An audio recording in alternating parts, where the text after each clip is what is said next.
আর এইদিকে দেখো এই সোনাদের কিন্তু পোশাক রেডি করে পরানোও হয়ে গেছে, সেগুলো ভিডিও করতে পারিনি। আসলে ভিডিও করতে গেলে না মানে সেবাটা ঠিক মতো হয় না আমার মনে হয়। তো যাই হোক, যখন প্রচুর সময় হাতে থাকে তখনই হয়তো ভিডিও করার সুযোগ পাই। তো প্রত্যেকটা সোনাকে কিন্তু একদম সুন্দরভাবে অভিষেক করিয়ে কিন্তু আমি পোশাক পরিয়ে দিয়েছি। আর এই পুচকু সোনাদের কিন্তু এখনও পোশাক রেডি হয়নি, আর একটুখানি বাকি রয়েছে।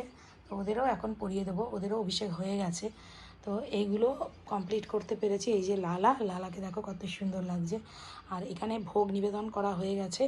আজকে ভোগের থালিতে আছে অন্ন, তুলসী পত্র, এখানে রয়েছে আলু সেদ্ধ, ভেন্ডি সেদ্ধ, এখানে ভেজে নিয়েছি উচ্ছে, আর এখানে সব রকম সবজি দিয়ে মুগ ডাল দিয়ে একদম সিদ্ধ করে সব একদম একদম লাইট খাবার সোনাদের কিন্তু নিবেদন করেছি।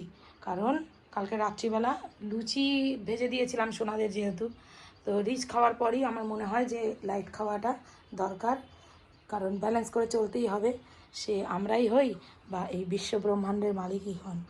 কারণ বিশ্ব ব্রহ্মাণ্ড যিনি চালাচ্ছেন তার শরীরের খেয়াল তো আমাদেরই রাখতে হবে, তাই না? হ্যারি হ্যারি বল।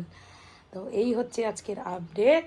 আর এখানে দেখো সমস্ত ড্রেস রেডি হয়ে গেছে, শুধু পুচকু সোনাদের কয়েকটা বাকি রয়েছে।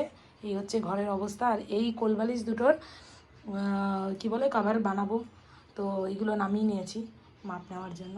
তো এই হচ্ছে আজকের আপডেট। এরপর এদেরকে ফুল দিয়ে সিঙ্গার করাবো, পরপর প্রচুর কাজ আছে। হ্যারি হ্যারি বল। ভিডিওটা ভালো লাগলে অবশ্যই লাইক, কমেন্ট, শেয়ার করে দিও।